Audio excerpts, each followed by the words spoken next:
Today's our learning objective will be, जो हम बात करेंगे डिस्कस करेंगे उसमें है कि what is fatty liver disease and how we will diagnose, इसको किस तरह हम तशखीस करते हैं, क्या इसके क्लिनिकल फीचर होंगे जिसके ग्राउंड के ऊपर हम सस्पेक्ट करते हैं, और again what are the treatment options.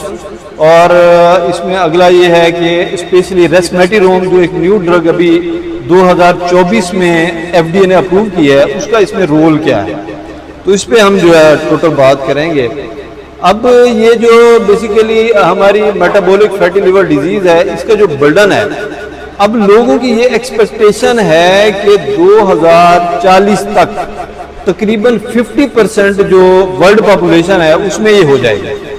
और इस टाइम जो एग्जिस्टिंग डेटा है वो ये कहता है कि पाकिस्तान की जो पॉपुलेशन है उसमें 22% जो पॉपुलेशन है हमारी, उसमें ये फैटी लिवर डिजीज़ मौजूद है।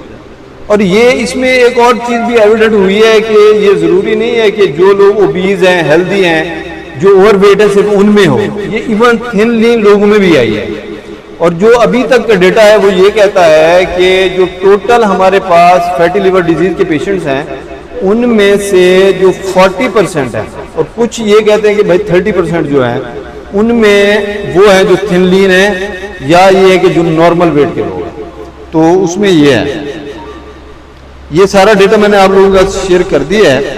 अब इसकी पैथोफिजियोलॉजी क्या है कि ये होता क्यों है इस तरह। एक्चुअली होता ये है कि लीवर में जब फैट डिपोजिशन, पहले ये होता है कि लीवर में फैट डिपोजिशन शुरू होती है।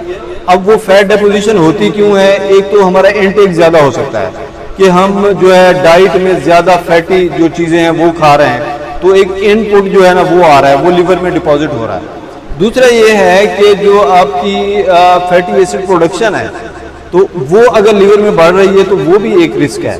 अब होता ये है कि जब फैटी एसिड डिपोजिशन हो जाती है लिवर के अंदर, तो उसके बाद ये होता है कि वहाँ पे एक इन्फ्लेमेटरी प्रोसेस शुरू होता है। इनिशियली फैटी लिवर होगा, फिर क्या हो जाएगा, हेपेटाइटिस में कन्वर्ट होगा। उसके बाद क्या होगा, फिर फाइब्रोसिस शुरू हो जाएगी। अब फाइब्रोसिस के बाद क्या है कि पेशेंट सिरोसिस डेवलप कर जाता है। अल्लाह ना करे जो पेशेंट, हाँ आप सारे लोग जानते हैं कि जो पेशेंट सिरोसिस में चला जाता है उसको ट्रीट करना फिर मुश्किल हो जाता है, उसकी वापसी नामुमकिन है। सिर्फ आप लोगों की बिग रॉबिन जो है, आप लोगों ने पैथोलॉजी में पढ़ा होगा, बिग रॉबिन में ये लिखा हुआ है कि 5% of the cirrhosis patient can be reverted, लेकिन वो कुदरत का निज़ाम है, तो अल्लाह ताला की तरफ से है। लेकिन अभी मेडिकली ऐसा कुछ ऐसी चीज़ नहीं आई कि वो सिरोसिस को ही रिवर्ट कर ले। ठीक हो गया। तो इसमें जहाँ पे हम इसको रोक सकते हैं that is the early fatty deposition, या ये है कि जब इन्फ्लेमेशन स्टार्ट हो गई है, या फाइब्रोसिस वाली पोजीशन पे भी हम इसको रिवर्ट कर सकते हैं, हम इसको बैक कर सकते हैं। ठीक हो गया। तो this is all about pathophysiology. Sign symptom क्या हो सकते हैं कि जो पेशेंट है वो हमारे पास प्रेजेंट कैसे करेगा, what will be the clinical features. तो उसमें क्लिनिकल फीचर ये होंगे, यूजुअली जो है पेशेंट कुछ एसिम्टोमेटिक हो सकते हैं और कुछ पेशेंट ड्रैगिंग फीलिंग्स के साथ आते हैं हमारे पास। राइट हाइपोकॉन्ड्रियम या right side of the lower part of the chest, या ये है कि right side of the upper part of the abdomen, जो पेट का ऊपर वाला हिस्सा है, तो वहाँ पे एक ड्रैगिंग फीलिंग होगी, या ये है कि पेशेंट पेन भी फील कर सकता है, डिस्कम्फर्ट भी फील कर सकता है, और इन लोगों में डिस्टेस्ट हो सकता है, और इसमें डिक्रीज एपिटाइट के फीचर भी आ सकते हैं। और इसके अलावा जब हम इनको एग्जामिन करते हैं एज अ क्लिनिशियन, हम इनको एग्जामिन करते हैं क्लिनिकल एग्जामिनेशन, तो उसमें लिवर हमें पैल्पेबल मिलता है, और लिवर स्पैन अगर हम मेजर करते हैं तो लिवर स्पैन बढ़ा हुआ होता है पेशेंट का। तो these are the clinical features on which we suspect के इसको जो है ना हो सकता है। तो इसमें हमारे पास अब ये है कि हमें सस्पिशन हुआ कि इसको हो सकता है कि हेपेटाइटिस, ये जो स्टीटोहेपेटाइटिस है, मैश है, ये ना हो, या फैटी लिवर डिजीज ना हो। तो अब हमने इन्वेस्टिगेशन कौन कौन सी करवानी है।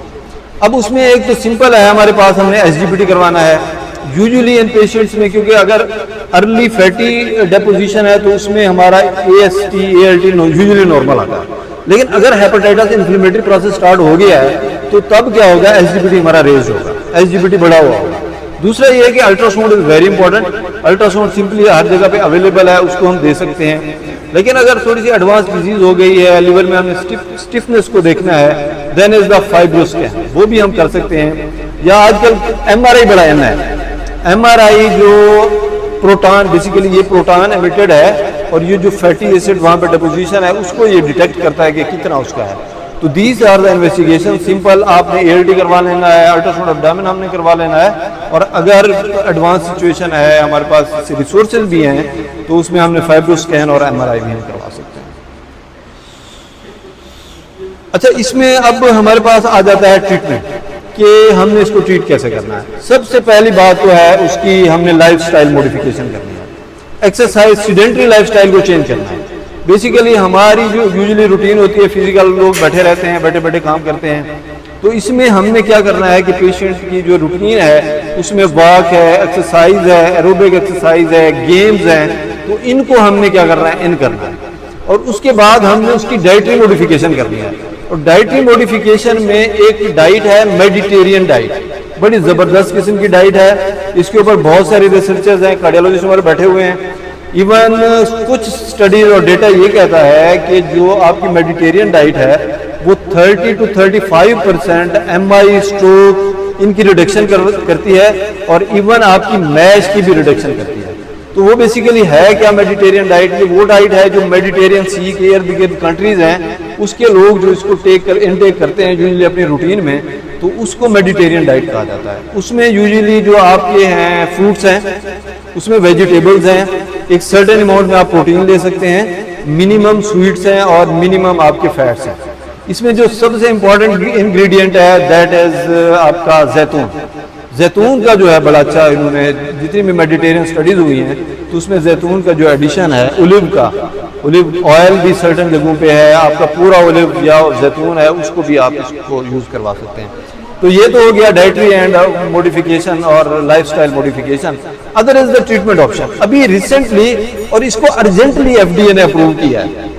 यूजुअली FDA बड़ा लंबा लेता है, और रेस्पिरेटरी ये ऐसी लकी ड्रग है कि इसको आप पोस्ट मार्केटिंग को जो अब आएगी तो उसको बाद में देखा जाएगा, लेकिन FDA ने बड़ी प्रायोरिटी बेसिस के ऊपर इसको जो है ना अप्रूव किया है और लोग मार्केट में लेके आए हैं। उसकी रीज़न यही थी कि फैटी लिवर के साथ लोग सिरोसिस में बड़े जा रहे थे, और it was becoming the most common problem in the world which will lead to hepatitis and then cirrhosis.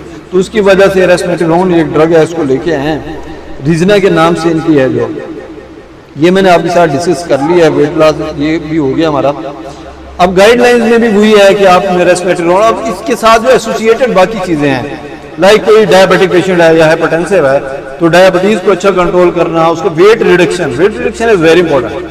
Again उसमें कुछ ड्रग्स आप हमने देखा जैसे सीमाग्लूटाइड अभी एन हुई है, मेटफॉर्मिन भी हम यूज़ कर सकते हैं, और इसमें SGLT2 इनहिबिटर्स का भी बड़ा रोल है। अगर पेशेंट डायबिटिक है और साथ में हम उसको इस तरह भी हम मैनेज कर सकते हैं। वही ये है कि इसमें हमने first of all rule out करना है कोई अदर काज ऑफ हेपेटाइटिस तो नहीं है, लाइक वायरल स्क्रीन है वो हमने करनी है। इसमें हमने वायरल स्क्रीनिंग करनी है और अदर काज को हमने देख लेना है। ठीक हो गया जी। और उसके बाद लाइफस्टाइल मॉडिफिकेशन जो मैं डिस्कस कर चुका हूँ आपके साथ, डायबिटीज का कंट्रोल है, अगेन फिर एडिशन ऑफ रेस्पिरेटरी होना है। अच्छा, इसके क्या किसी रेस्पिरेटरी अभी न्यू ड्रग है, इसके ऊपर पोस्ट मार्केटिंग अभी स्टडीज होनी है। इसमें ये देखना है कि इसकी इंटरेक्शन क्लोपिडोग्रेल के साथ इसकी हमने डोज रिड्यूस करनी है, उसमें हमने डोज की इसकी रिडक्शन करनी है। ये फर्स्ट FDA अप्रूव्ड है for the treatment of MASH respiratory का। Actually thyroid receptor, it is a thyroid receptor agonist. Liver में कुछ थायराइड रिसेप्टर होते हैं जिनको जाके ये एक्टिवेट करती है, जिसकी वजह से आप ये समझे लिपोलाइसिस और बाकी जो है प्रोसेस सारा स्टार्ट होता है। तो this is the basically mechanism action for is. अच्छा, ये इट इज सेफ। जितनी भी स्टडीज हुई हैं इसमें जो एडवर्स इफेक्ट थोड़े से आ रहे हैं, हर चीज़ के कुछ ना कुछ होते हैं। इसमें डायरिया है तो वो भी डोज डिपेंडेंट है। जितना अगर आप डोज बढ़ाएंगे तो अगर डोज आप हाई कर रहे हैं, डोज बढ़ा रहे हैं, तो उसके साथ डायरिया बढ़ जाता है। और कुछ इसमें स्टडीज ऐसी भी हैं वो कहते हैं अगर पहले से पेशेंट को डायरिया है तो उसको ज़रा वर्स कर देता है। तो इसलिए इसको हमने स्टार्ट करने से पहले थोड़ा सा पेशेंट की हमें हिस्ट्री ले लेनी है कि उसको कोई प्री एग्जिस्टिंग डायरिया या इस तरह की कोई डिजीज तो नहीं है। अब इसकी डोज रिकमेंडेशन हुई है, इसकी अगर वेट 100 से ऊपर है तो इसमें हमने 100 मिलीग्राम देना है, और अगर 100 से कम है तो 80 मिलीग्राम। कुछ लोगों का ख्याल ये है कि अगर 60 आ गया तो फिर 60 वाली भी, क्योंकि कुछ लोगों के पास 60 वाली भी है, कुछ के पास 100 और 80 में है, कुछ के पास 100, 80 और 60 में है।